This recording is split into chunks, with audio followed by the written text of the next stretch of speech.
Ladies and gentlemen, welcome back to the Tournament Podcast. I've been out for a couple of weeks, so I'm excited to be back. Today's topic, we're going back to the NBA, and we are going to discuss the greatest NBA point guards of all time. How we do this is we kind of go one by one here. Well, obviously, if you don't know, maybe I shouldn't say obviously. Welcome to the Tournament Podcast. I'm Tom, as always, with my brothers Marty and Mike. We will go individually here and throw out names that we think should be in the list of the greatest point guards of all time. We will probably compile a list somewhere around 10 to 12 players. At that point, then, we are going to break out the top 8. We will then rank them 1 through 8, and we appreciate your comments after the fact. Let us know what you think about our selections and our list. And as always, before we get started, please consider liking the video and subscribing to the channel. We are kind of a variety podcast of sorts, but we do focus heavily on sports, movies, professional wrestling. I guess you would add that in with sports maybe, even though it's sports entertainment. But that's kind of what we do here. And if you like BTS, that doesn't sound like it fits in the mix. But we have a series with the band BTS as well. So we are quite a variety podcast. I'm happy to be back. Happy to get started here. Since I am kind of running the podcast, since it is my topic this week, I will let Marty or Mike go first. So whichever one of you has I think we all have the same first name. You watching as well should have the same first name as well. If somebody says the greatest point guard of all time, Marty or Mike, go ahead and take it away. I can jump in here. I mean, there's a couple of names that come to mind, but the first one right off the top of my head is John Stockton. Oh, well, not the one that I would have said, but not a bad choice at all. Me neither, but yeah, good one. So I know who Marty will say. Let me add this in too, since we're at the very beginning. We've had an episode, or we had a podcast episode of the greatest shooting guards of all time. We decided in terms of criteria, we would use a website called basketballreference.com to ensure that the players were the position that we thought they were. And I think initially what kind of threw it off was Steph Curry. We were like, oh, he's the greatest shooting guard of all time.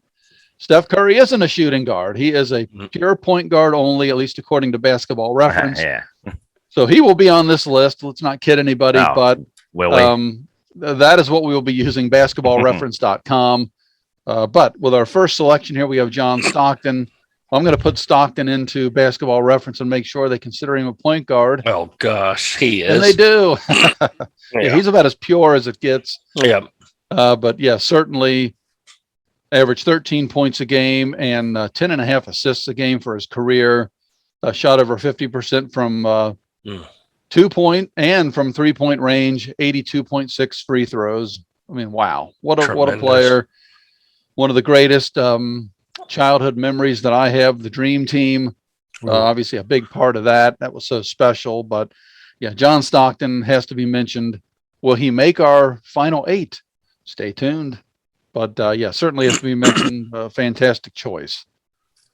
Marty, who would you think would be next to deserve consideration? Well, the correct answer is Irvin Magic Johnson. That's the correct answer. That's the other one that I had in my head, him and Stockton both. And Magic again, I don't think. Let me type in Magic. Oh, yep, he is called Magic Johnson on Basketball Reference. He actually is a point guard, shooting guard, power forward. Yeah, he played some center. His rookie year, he was center. Now, there will be a couple names, too, just to let you guys know that may not make this list. And I'm going to give you a quick rundown here because of the first list that we did that was shooting guards. So if you haven't seen that, please go back and check that out. I'll put a link down in the description to that video. But here are the names. This is what made our top 8 with the shooting guards. Some of these guys were shooting guard / point, but we can only have them in one list, or at least I would imagine we would agree with that. Yep. So here's what we had. So for the greatest shooting guards, number 1, we had Michael Jordan. Number 2 was Kobe. 3, we said Jerry West. Number 4, Allen Iverson. George Gervin was 5. Pistol Pete was 6. Dwayne Wade got 7. And number 8 came down to Reggie Miller and Clyde Drexler. We gave Clyde 8. So any of the like AI probably was a point shoot. I would imagine Jerry West certainly was a point / shooting guard. So we won't consider those guys for this list. So they're just wanted to make sure that was mentioned. All right. So Magic, I don't even know if we need to go over any kind of stats. Just really could be considered the greatest player of all time, at least in my opinion. He's in that conversation, and not because of the absolute dominant on the court skills, but because of the intangible leadership ability, which I think for the culture of a team is so important. And people sometimes just like, oh, we're going to throw together this dream team and have these skill players. It doesn't always work. You need leadership. You need culture. Magic Johnson, I don't know if there was anybody better. What a fantastic player. Thank God I grew up in that era. What a joy to watch. I mean, with Magic, he was he 6'9", I believe? Yep. 6'9", I don't know, 230. I mean, he was big. He was solid. He could back smaller guards down into the post. I mean, he could run the fast break. Magic Johnson was one of the most versatile players ever. And like you said, fun to watch. Not a Lakers fan then or now, but yeah, he was awesome. Yeah, unbelievable. All right. Well, we have John Stockton and Magic Johnson. Not a bad 1-2 to start the list here. I'm going to go ahead just because I had already mentioned the name. I'll go next and I'll throw in Steph Curry. I don't think you can have a list, even though he's still in the prime of his career. He is clearly already a Hall of Famer, clearly already one of the best players to ever grace the basketball court, clearly the greatest shooter that we've ever seen, bar none. I mean, I don't even know. I don't want to say there's nobody close, but just unbelievable shooting ability. And he's not just a shooter, though. I mean, and he's not a catch and shoot guy. I mean, he can do it all. Just really, again, talk about somebody that we're lucky to be able to see in our lifetime. He's right there on that list. I mean, Steph Curry is just an absolute beast. And what on Friday, was it Friday? I believe he became the all-time leader in 3-pointers made combined with regular season and playoffs. Can you imagine? He surpassed Ray Allen, and he did it in, I think it was over 5. It might have been close to 600 less games than Ray Allen did it. And I don't even know like how many seasons that would come out to, but that's, of course, multiple seasons that he did it less than Ray Allen did. So that tells you right there, because Ray Allen was obviously an amazing shooter himself. So. And if I'm using Basketball Reference here, of course, he is considered a pure point guard. He just happens to have that tremendous shooting ability. But over his career, he is averaging 24 points a game, 6.5 assists, almost 48% from the field, and 43 from 3-point range. And even in this season, and 91% from the free throw line. This season, he's averaging almost 4 points a game more than he has over his career. His assists are right on track. Field goal percentage is like 1% lower.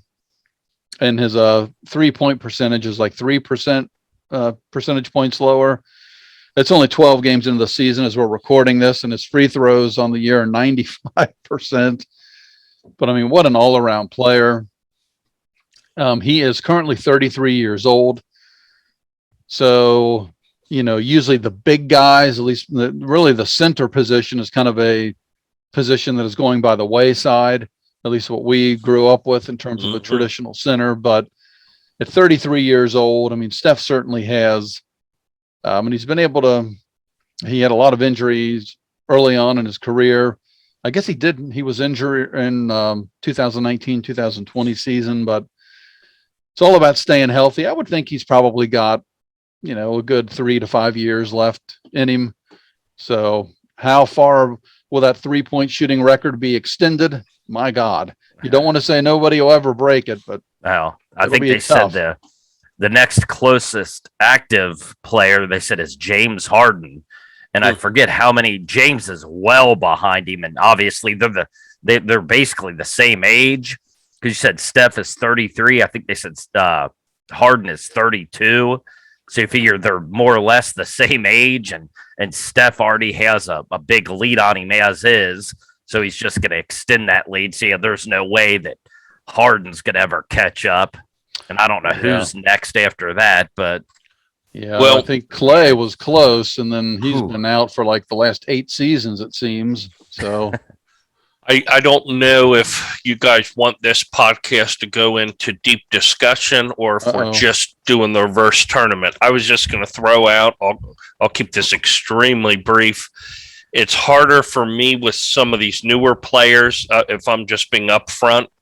It's harder for me because the game is so different than it was even in the 90s, especially the 80s and before. Like Steph Curry, fantastic. I do consider him more of a hybrid, like a shooting guard, because if you look at his assists, it's not, but I mean, he's a super great guy off the court and stuff, but it's hard for me comparing the current players with players from our childhood or whatever. And that's probably natural, but I struggle with that. Well, and I mentioned that in our shooting guard video, the exact same thing, because we mentioned Harden in that video. That's why he didn't make the list, because the rules are so favorable.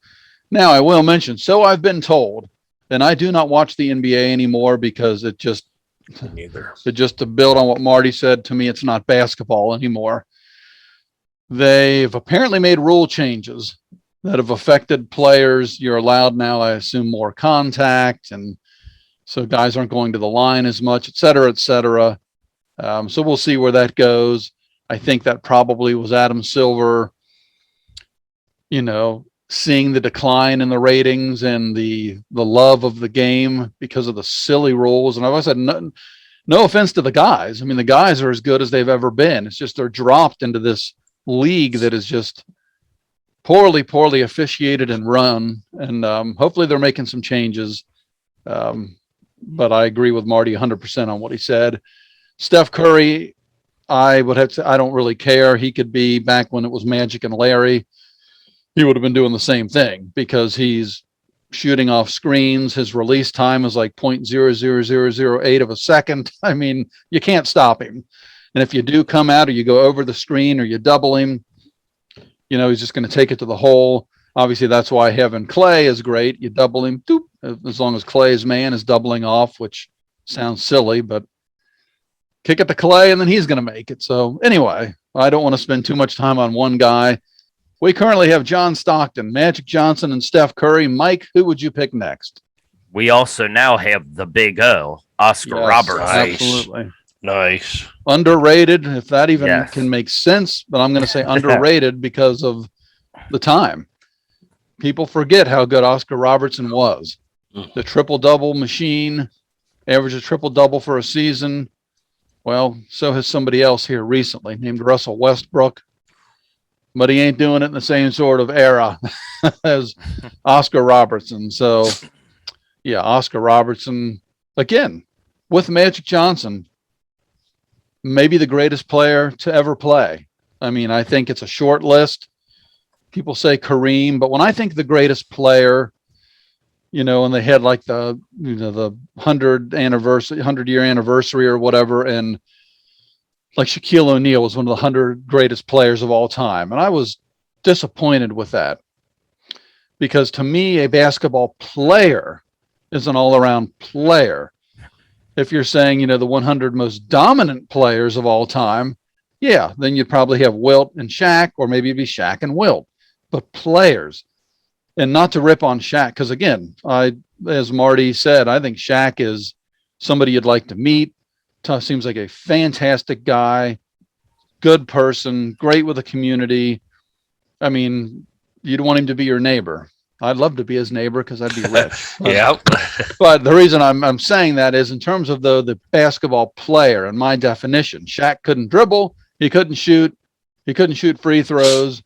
So I don't know how that's a player. And I know the pushback I could get there. He was still on the court. He is a player, but when I think of the greatest, I'm thinking of an all-around game. I'm thinking of Steph, Magic, Kobe, those types of players. So Oscar. So anyway, that's just my definition of it. So anyway, going with that, I had to mention Oscar. Could be the greatest player that's ever played in the NBA. Certainly is in the conversation. But Mike, you kind of said Oscar, and I jumped in and cut you right off. So I apologize. No. It's okay. All right. Well, then that was going to be my next pick if one of the two of you didn't say anything about Oscar. So now I think, we got the big four that most people would initially think of with point guard. Oscar, I think he's listed again as a pure, and I would think he would be a 1-2, but he again is listed as pure point. Averaged almost 10 assists for his career. So, makes sense. But anyway, Marty, now we start getting in some interesting names. I know who most people are going to say would be 5. I know who I'm going to pick if you don't, but go ahead. Well, again, I have a propensity to be old school. So I'm going to go with an 80s staple who you talk about leadership. I'm not a big fan of this player. You're going to say who I was going to pick. I think I know what he's going to say, too. But going to write the name down. I mean, Isaiah Thomas I was going to say, yep, just so fantastic. The leadership, and he was not a big man, but he played like it. The heart, the grit that he showed. I wasn't a fan of the Pistons either. But Isaiah Thomas was so good. You had to appreciate it if you really liked the game. Special player. Absolutely. Yeah. And as I kept pointing to the screen, I knew that's who you were going to say. That was my next pick. So now it'll be a little more difficult for me to come up with my next selection, but Isaiah Thomas, almost 1,000 game career, 19 points, 9 assists, 45 from the field, 75% free throw shooter, which again, for an all around player, the greatest players, I've always said, to me, 75% should be your cutoff from the free throw line. You're standing there unopposed. 3 out of 4. It's just, and if I can do it in recreational leagues, then other people, the professionals, if you're a true professional, and let's be honest, going back to Shaq, God bless you, Shaq. We'd love to get you on the show, by the way. Yep. And you could tear me to shreds. But these guys like Shaq, I imagine, have a full-size basketball court in his basement. You could just go down there every day and shoot 1,000 free throws to start the morning. There's no excuse. I really will just flat out say there's no excuse that an NBA player should not hit 75% from the free throw line or greater. There's just none. So anyway, branching off on something else. Isaiah, fantastic player. Regardless of, what people think of the bad boys. He is certainly one of the greatest of all time. All right. I have 2 choices here. I'm either going to go new school or old school. Do it. I think because we've got, our list really is old school besides Steph Curry, but I'm going to go real old school to throw in a name here. A Boston Celtic great by the name of Bob Cousy. Nice. Cousy, again, part of a team that, how many rings does Cousy have? Let's see. Can I find out on here? Maybe I have to do a separate search. Oh, no, I do. Bob Cousy was a 8-time champion. 8. Now, of course, on loaded Boston Celtics teams. And it's interesting looking at Bob here. He started in the 1950-51 season. He only played 1, 2, 3, 4, 5, 6, 7, 8, 9, 10, 11, 12, 13 full seasons. He won 8 titles in 13 seasons. Holy moly. The interesting thing with Bob is he retired in 1962-63. He then retired for 1, 2, 3, 4, 5, 6, I think 7 years or 6 years. Then he came back to play for the Cincinnati Royals for 7 games, which Cousy did? Yeah, I live in Cincinnati. You can see the Bearcat right there, and I never knew that. Yeah, that's why I had to bring that up. He averaged almost 5 points a game. That's awesome. And 1.4 assists for the Cincinnati Royals in 7 games. So a little piece of trivia there. But nice. Bob Cousy, again, not 1,000 game career, but 924 games, 18 points, 7.5 assists. His field goal percentage, 37.5. I'd say it was a little more difficult back there in the Bob Cousy, Oscar Robertson era. No 3-point line, and obviously taking it to the hole. Wow. It was much different in the 50s and that taking it to the hole. I mean, you talk about getting just cheap shot at, I guess. So it was a different game. 80% from the free throw line. So there you go, Bob, for his career. But certainly, I think needs to be mentioned. I'm not a big rings guy because I'm like, I've always said if we're going to talk about rings, or Charles Barkley doesn't have any rings, Karl Malone and John no rings, so they can't be the greatest. Then if you're going to say that to me, then I always say Robert Horry is the greatest player that's ever played the game, and I don't want to hear anybody's conversation. He's the greatest. I think the most rings is. Probably Bill Russell. Bill Russell, thank you. Yeah, I always think Wilt, but yeah, Bill Russell. I think number 2, or at least tied, is Robert Horry. So there you go. But again, you can't, I don't want to, penalize him for being part of a great team. But the 8 rings is pretty darn impressive. And he was a 2-time. Oh, wait a minute. Okay, hold on a second here. On basketballreference.com, it says he was an 8-time NBA AST champion. Oh, so he was the assist leader. Oh, okay. So he is a 6-time NBA champion. So right along with Michael, he has 6 NBA titles. So I apologize. People are probably already typing in the comments. He only won 6 rings. So he has 6 rings. So yeah, he was the 1956, 1957 MVP. But again, enough about Bob. Great player, deserves to be in the conversation. But now we're back to Mike. This isn't going to be easy. Who do you have? Oh, I already have my name written down here on my my sheets. I'm going to go through some of this individual stats here before I release this name, build him up. This individual is a NBA champion, a 10-time All-Star, a 5-time All-NBA first-teamer, and he's been on the second team. He's been a defensive first-teamer multiple times, a Rookie of the Year, and he's also currently the head coach of the Dallas Mavericks, in addition to being second on the all-time assists leaderboard behind John Stockton. That would be Jason Kidd. Okay, there was 2 names in my head. I was like, it's either Jason Kidd or Steve Nash. And let's be honest, I mean, in college, he was a beast, but who would have thought coming out of California?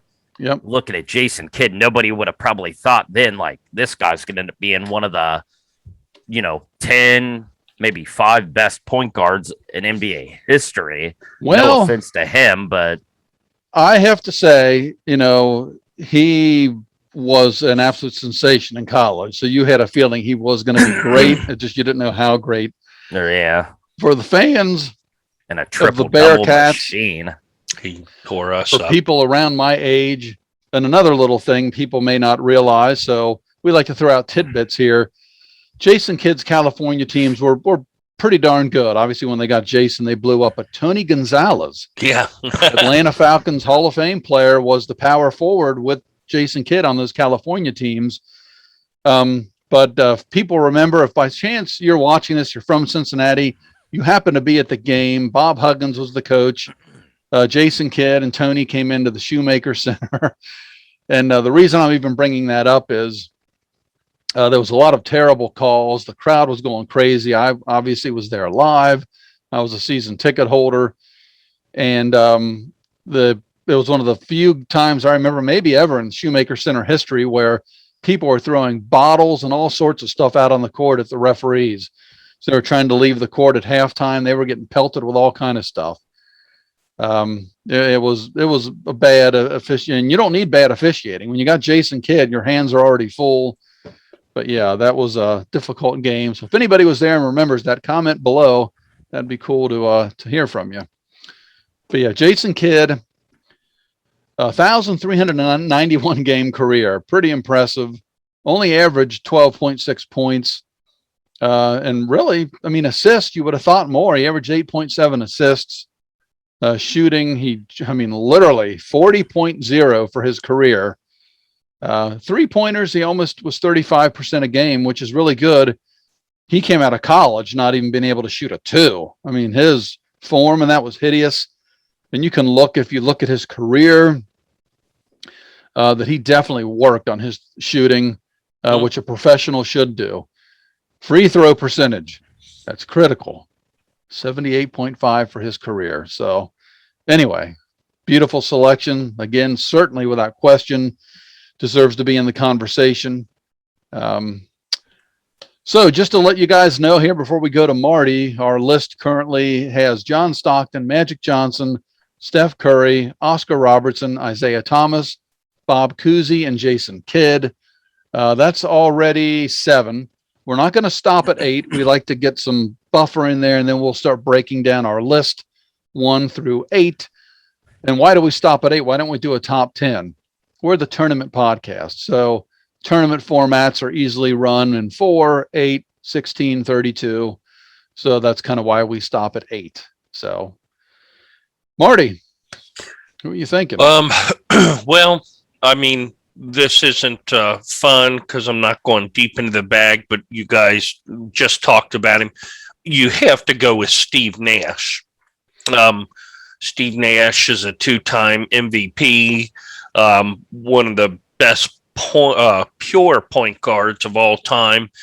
And you talk about someone who improved their game over the years. I mean, he had, not really, you can't call it subpar seasons, but I mean, his first several seasons weren't very impressive.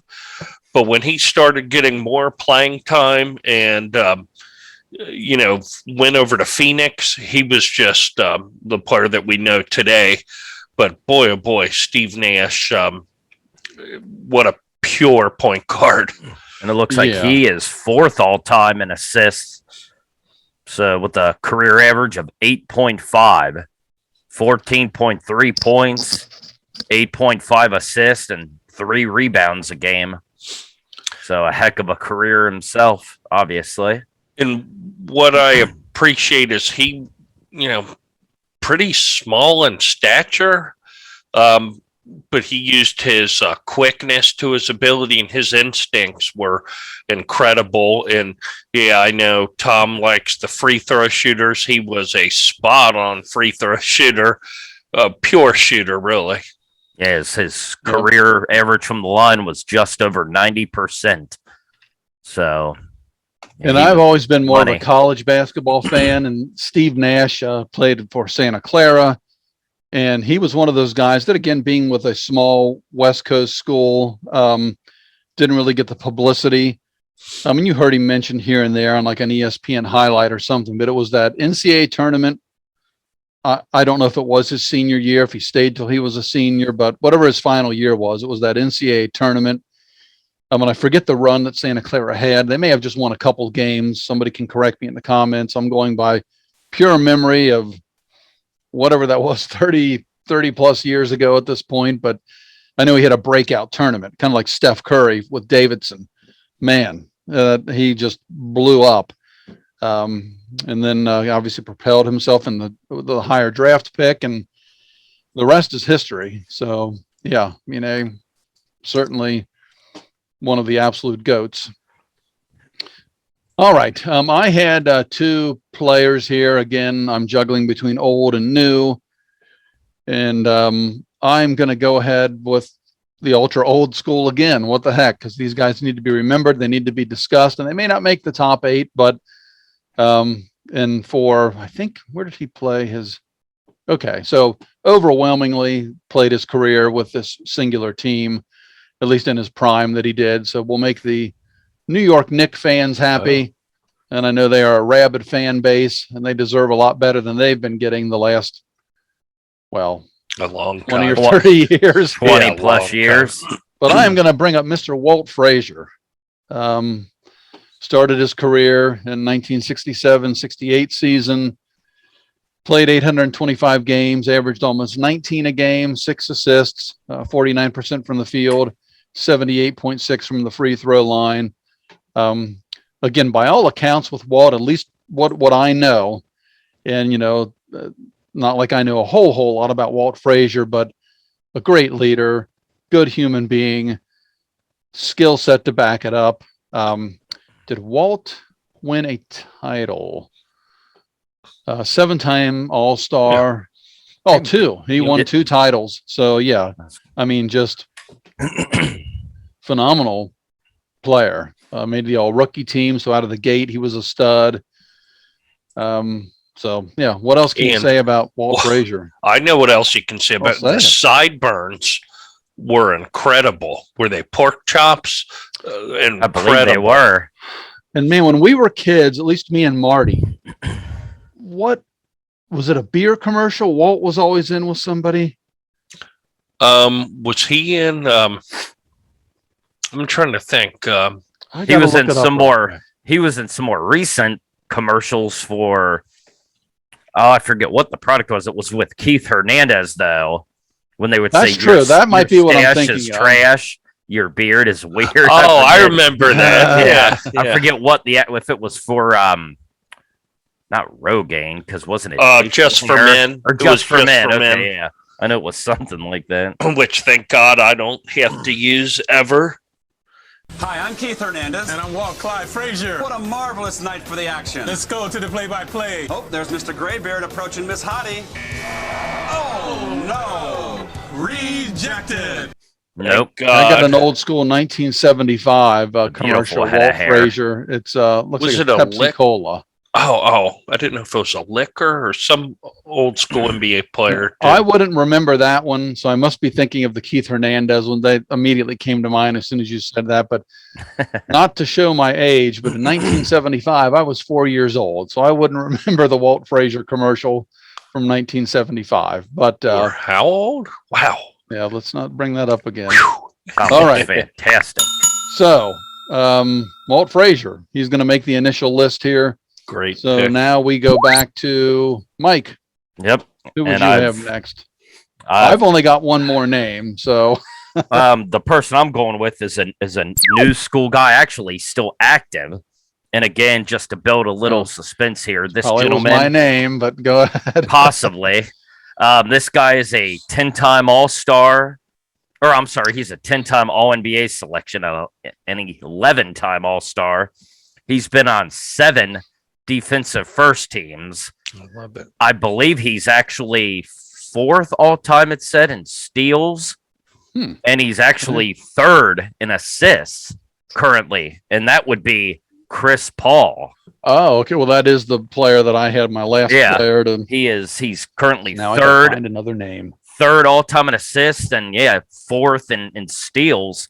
So in addition to and I think he's got a career average of, I think it was over 18 points a game. So in addition to being an offensive stud, he's obviously getting it done on the defensive end as well. I think he's got a career average of over 2 steals a game. So he's like the new school version of Gary Payton, the glove 2.0. Yeah, and so actually I said that I was going to have to look at, because I guess what we'll do, Mike just made his pick. We'll go Marty. We'll do me since I was last. Then we'll start breaking down we'll make our top 8. I was kind of looking at a list. I saw Gary Payton, and I was like, oh, I might have to look into his stats because, again, I don't take rings into account. I know Gary did try to get one with the Lakers. You talk about a failed experiment. That's where the leadership and the culture comes into account.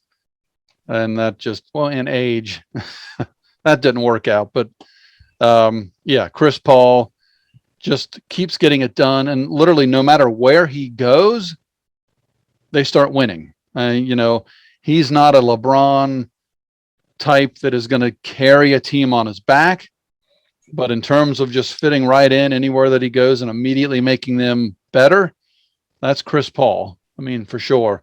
And to average, 18 points, 9 assists a game this year, his point production's down a little bit, but his assists are up. And I know it's early, but and it looks like 87% from the line for his career. And it looks like 4.5 rebounds a game. And he's 6 foot. So, I mean, even Steph Curry is like 6'2", 6'3". I mean, this is I'm bigger than Chris Paul, so he's a little guy. He's tiny for the NBA, and still to be able to get it done like this is very remarkable. A hell of a player. Marty, you can either add to Chris Paul, or if you want to tell us who your next selection is. Well, I'll just do my next selection. And actually there are, and I'm not joking, like 3 other people that I really want to pick. But I'm going to go with a player here, and I'll kind of do what Mike did earlier. This is an 80s and 90s player. I'm going to tell you their averages throughout their career. oh, yeah. This individual averaged just under 18 points a game, 1.5 steals a game, 3 rebounds, 9 assists a game. That individual, I think, is underrated, and it's a name that no one talks about anymore, and it really bothers me. I'm going with KJ, Kevin Johnson. Oh, nice. I thought maybe you were going with Mark Price. I wasn't sure if that was his stats. But never heard of him. But that's who I'm looking at right now, coincidentally. But Kevin Johnson, to me, he ran the point on some of those. I know everybody knows the Phoenix Suns, when they had Barkley and some of those guys, their high-octane offense. Even before that, when you had, Tom Chambers and Cedric Ceballos, Kevin Johnson was running the point. I think he's extremely underrated. No one really talks about KJ.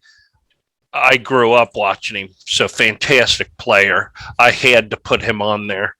I had a few other people too, but KJ, he might not make our list, and that'll hurt me, but he deserves to be talked about. Yeah, and we grew up in that era. KJ, certainly phenomenal, so fun to watch. I wrote his name down and put a line through it immediately, since we know where he'll end up. No, I'm kidding. Well, I'm glad I thought of this for the final pick. And I'll do what you guys have done for my final pick. And this is a name that I don't think this individual is making the final 8, but boy, I think there's nothing wrong. I would maybe go as high as, and it's like, well, why the heck are you bringing him up? This is the top 8. I've heard, well, I don't want to say who, because it'll give it away, but somebody has said this is underrated as one of the best point guards in the history of this team. I might spoil. Well, you know what? Enough said. This is a player. If you look at the stats, 14 points a game, almost 7 assists a game, only 40% from the field, almost 36 from threes, 79% from free throws. One-time All-Star. Rookie season was 93-94, which might give it away a little bit. Made the All-Rookie team. Jerry West has said this is one of the most underrated players in the history of the Los Angeles Lakers. I would agree. Wow, Nick in Van my Exel. heart, great player. Love him here in Cincinnati. Wow. Nick Van Exel. Nick Van Exel. It really was. Yep. Mike spoiled it. Nick Van Exel, probably, I'm trying to think what realistically, if you're looking at it with an open mind, could potentially make. Would he be a top 25 point guard of all time? Probably not. I think Nick would deserve consideration for top 50. Then if you're thinking top 50, or let's even say a top 100 point guard, that is phenomenal. Top 100. Geez. There's been thousands and thousands and thousands of point guards, but Nick Van Exel being a Cincinnati guy, what he did for this team coming into that Bob Huggins' team with Herb Jones. Oh gosh, he was the great shooting guard. Anthony Buford. Thank you. Corey Blunt. Terry Nelson. Didn't even start, I think, like the first 14 games or so of Nick's career. He sat on the bench and hardly got in the games because A.D. Jackson was the starter. Yep. Bob then must have seen something in practice. They put in Nick Van Exel. It was a magical run, made the Final Four, played the Fab Five. Should have beat them. Yep. But everybody says shoulda when it's your team. It doesn't matter. Michigan won, but they didn't win the national championship because UC wore their ass out in the Final Four. But Nick Van Exel, I just wanted to mention it. He's not going to make the Final Eight, but I Nick, like the pick. We'd love to get you on the show. I mean, the conversations and questions we could have for him. And, so, are we done adding players now? I think we're done now. We've all had like 4 or 5 rounds, yeah. I think. Yeah, we're at 12. Now, if there's somebody you want to mention, go ahead. Well, I just have to throw out real quick a couple. These would have been my next couple people added. The glove, Gary Payton. I thought of him. You talk about he didn't have the sexiest numbers. I think he averaged just under 7 assists a game, but I love defense, and Gary Payton, hence the nickname the glove. Multi-time all-defensive team. Gary Payton was lockdown. He was incredible. There's all kinds of names that we didn't get to. I will say my next choice, it came down to Nate Tiny Archibald and Tony Parker. I think Tony Parker, again, is a severely underrated point guard. But then I saw Nick Van Exel, and I'm like, just to get him mentioned. But Nate Tiny, I'm sorry. Tony Parker, I'm sorry. My next pick was actually going to be Russell Westbrook. Russell, I saw the name. The stats are gaudy, but again, you weren't allowed to touch him. I don't think you were allowed to look at Russell. I think if you looked at him, he went to the free throw line. I thought Derrick Rose, even though unfortunately career cut short. I mean, an MVP. What could he have done? I was trying to think, well, let's just look at what he was able to do when he was in his prime. He got an MVP. He really never hit his prime. He got an MVP vote last year, I believe. One singular vote. Oh, he's still getting it done. I think he was with was it the Knicks? Forget who he was with last year, but he did get one MVP vote. So people obviously would mention Kyrie Irving, who I'm not a fan of. Damian Lillard. I did think of Dame too, because I think Dame's underappreciated sometimes. Yeah, you don't hear that name a lot, but he is a pure point guard. Looking at his numbers, we might have messed up. Damian Lillard might have to be on this list, but Marty. My last pick would have been Tim Hardaway. I just wanted to say his name. We could go on and on. It should have been 16. But Tim probably should be in this if we want to do a 9, but that'd make it tough. We'd have to have a bye. We can give according Tim to this bye. website, lineups.com, and it has the greatest point guards of all time listed, their top 50. A lot of these guys showed up in our shooting guard episode. But just to let you know that I'm not too crazy, Nick Van Exel is the 47th greatest point guard of all time, according to them. So anyway, we could go on and on. But we won't. You don't want to listen to us for hours. We try to keep our podcast to about an hour, and I don't even know where we stand at this point. I'm sure we're probably at about an hour right now. So let's start getting these situated here, gentlemen. All right. So I would, if I go backwards, we have Nick Van Exel, KJ, Chris Paul, Walt Frazier, Steve Nash, Jason Kidd, Bob Cousy. So let's kind of cut it off there. The top 5 are Isaiah, Oscar, Curry, Magic, and Stockton. I think those will remain the top 5, if you guys would agree, or at least that's a top 5 to start with. And how do you think we would rank them top 5? I know who my 1 and 2 in my head already are, but this is a conversation. So, and I'll just say it, and let's get the ball started there. I would say the greatest point guard to ever play was Magic Johnson. Number 2 would be Oscar Robertson. What would your guys' feelings be on that? I agree. Magic, I do think, gets the slight edge as far as a pure point guard to be number 1. They could be interchangeable, but I agree with Magic 1, Oscar 2. Yeah, I can. I mean, Stockton for me is right up there as well, but you can't really argue with any of those guys. So whatever order they fall in, yeah, it's I can't really dispute it either way. So I say then if Magic and Oscar are going to be 1 and 2, I'm assuming Stockton's got to be 3rd then.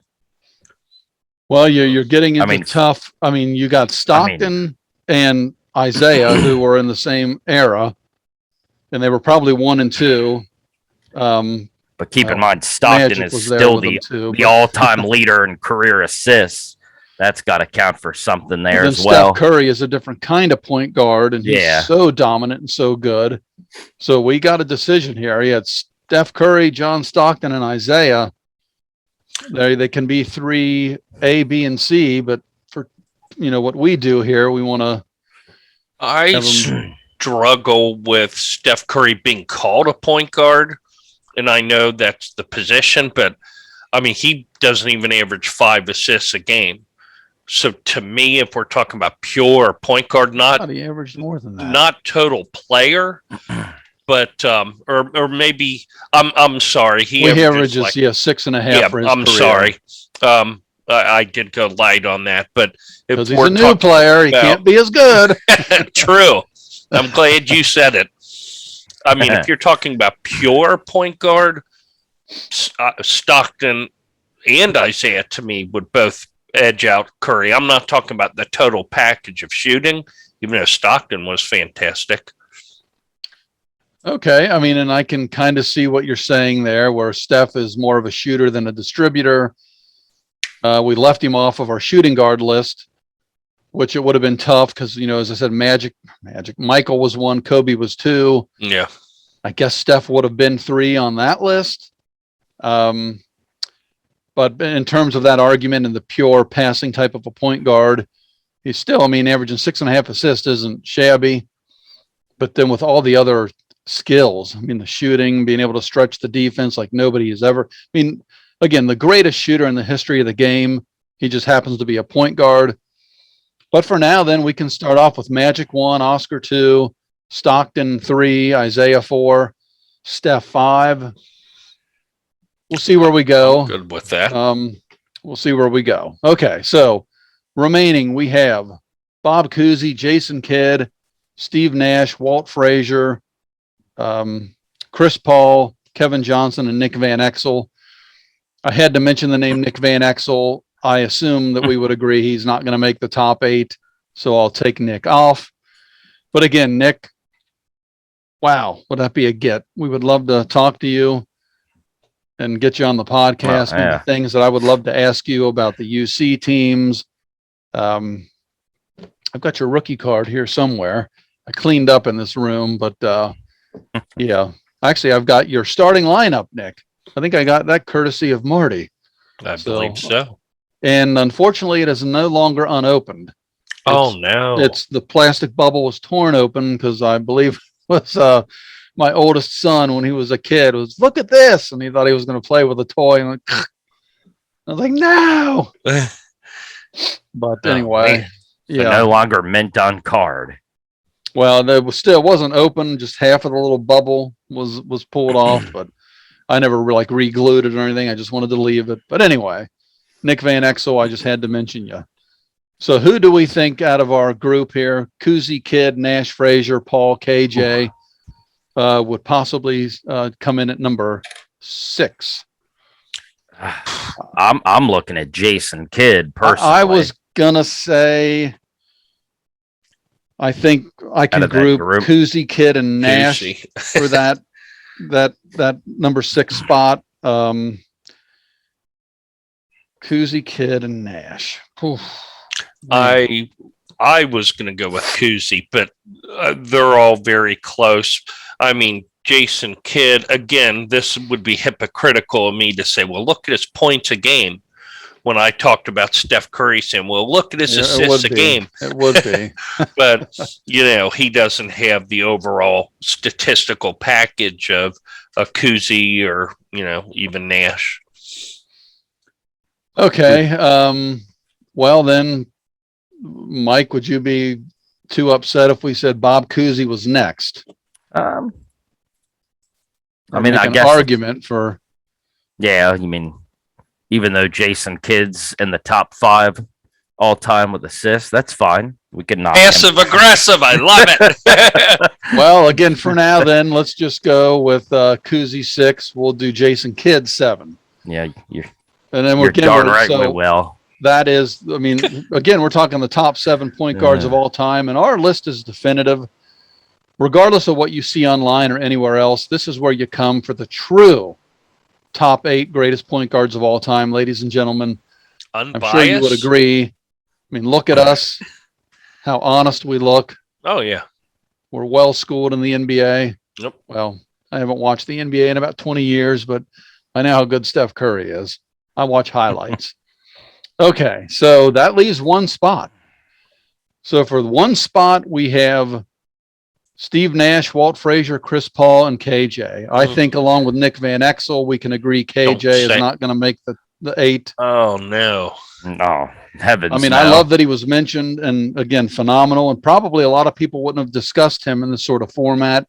He absolutely deserved it. So I'm taking him off, though, unfortunately. Steve Nash, Walt Frazier, Chris Paul. We only have one spot left.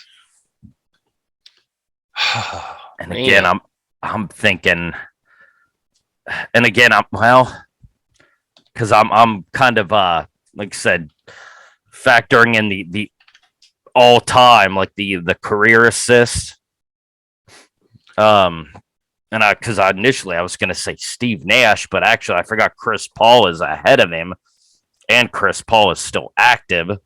So yeah, I don't know if he's going to catch Jason Kidd, who got bumped down this list, but statistically speaking, again, we're going point guard. We're thinking pure as can be. So the first thing that comes to my mind is assists. Walt Frazier would be 3rd out of these 3 guys with assists.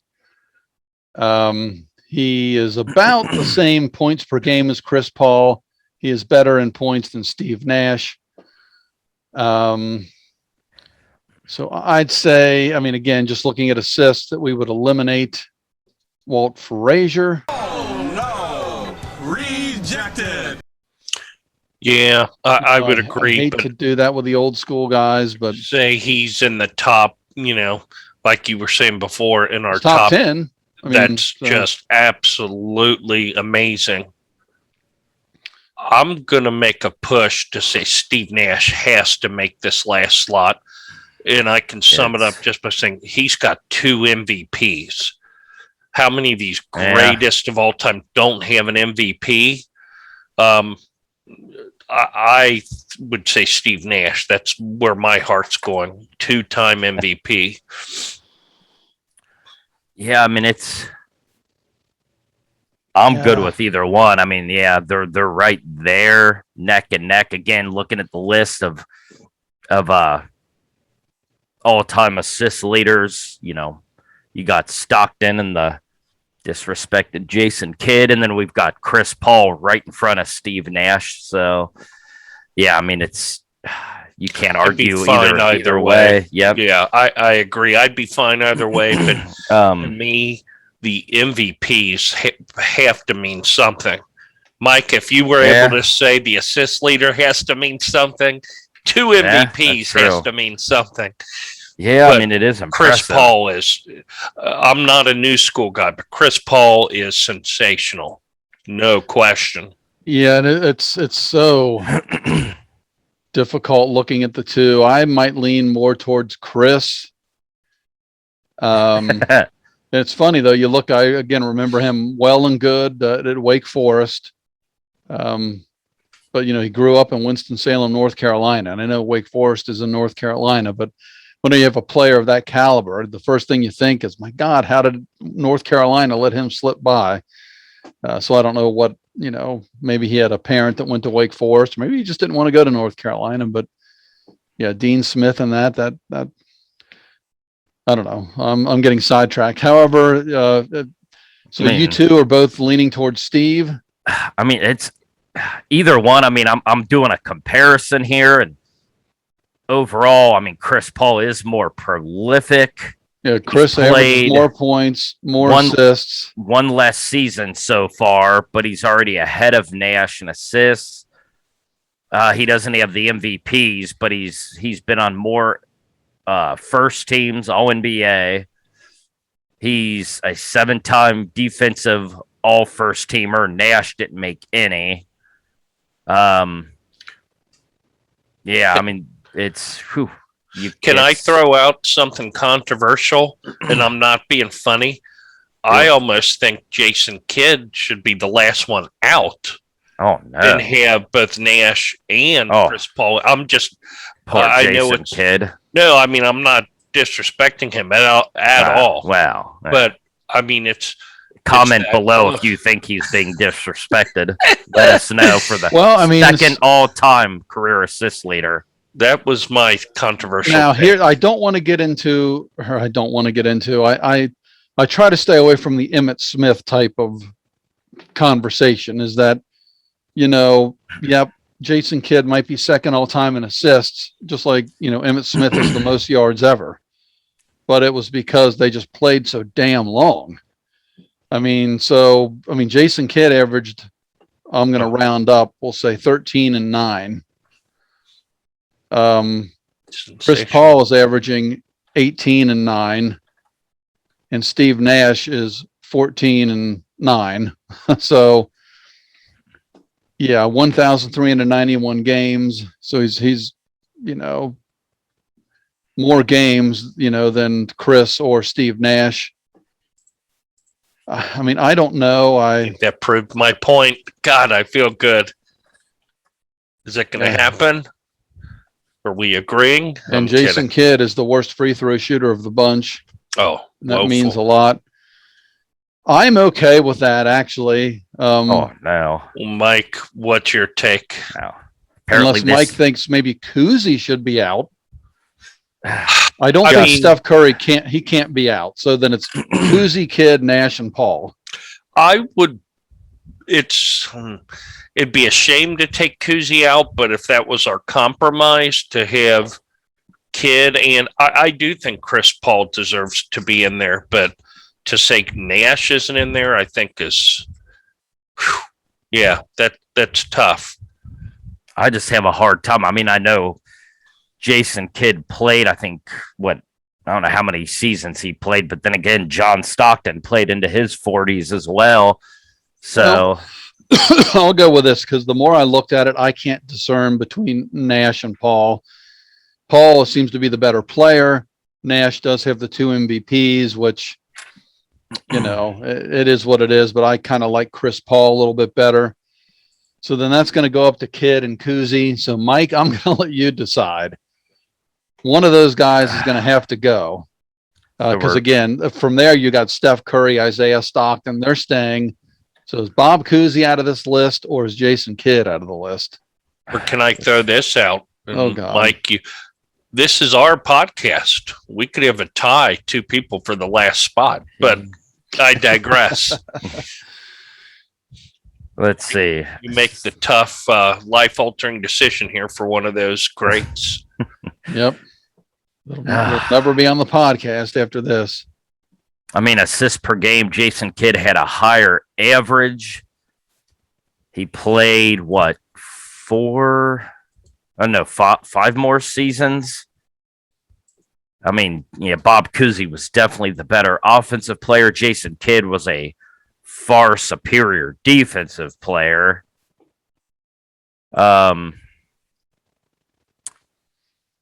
Poor Jason Kidd. Because Jason Kidd might be the 9th greatest point guard of all time. There's nothing to scoff at. I guess I'm fine if you guys want to I'll keep the peace, and we'll bump Jason Kidd out of the top 8. We'll disrespect him. Okay. Well, then we have the distinction of who is 7 and who's 8. Steve Nash and Chris Paul. I'm going to say Chris Paul 7. Steve Nash is 8. Marty, I assume you would flip that. So no, honestly, I wouldn't disagree with it, but I think it's so close, it's not even funny. No, I'm fine. I think doing 7 and 8 for Paul and Nash, respectively, because I mean they're both they're almost neck and neck. But yeah, Chris Paul is the better offensive, at least as far as scoring goes. The better offensive player. So, and well, obviously the better.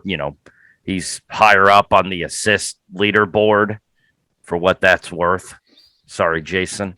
And he's still active, so God knows where he'll end up by the time Chris Paul retires. So I'm fine putting Paul at 7 and Nash at 8. My dog is going ballistic upstairs, so hopefully it's not the same situation as last time. I was just going to say it probably is. Now, Marty mentioned like a tie for 8. Would you guys be opposed to Nash? And we'll bring Nicky back. Nick Van Exel would be tied with Nash. Oh, goodness. If Nick tries to, I just had jump over Jason Kidd, I might break my computer right here on camera. All right. So I think we have our definitive list here. I think this podcast has gone on long enough. Again, especially if you've made it this far, please do us a favor. We are a new channel. We've been around now, what? Well, thank you, Marty. We appreciate that. We've been around for 6 months. Is that what it is? I think June we started. Around there. 5 months. April, I think. So we're new. If you would consider subscribing to the channel, we would greatly appreciate that. If you like the NBA content, if you've enjoyed this discussion, if you agree or disagree with us, let us know in the comments. Please hit the thumbs up button again. That would help us out a lot. I think as we record this, we're around 2,500 subs. The goal would be 10,000 someday, which I think puts us in a rarefied air. So, hey, if you enjoy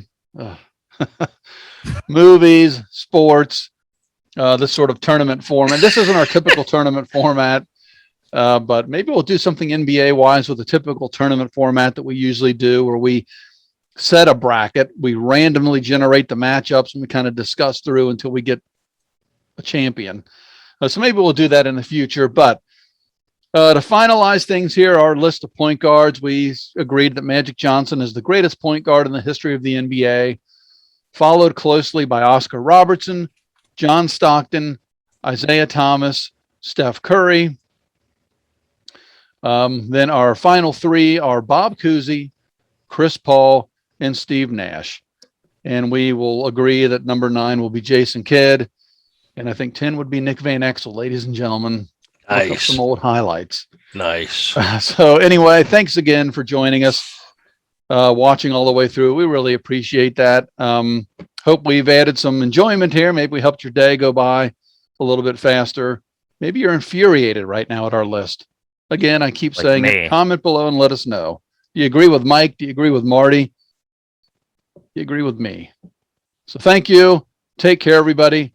And we will see you next time.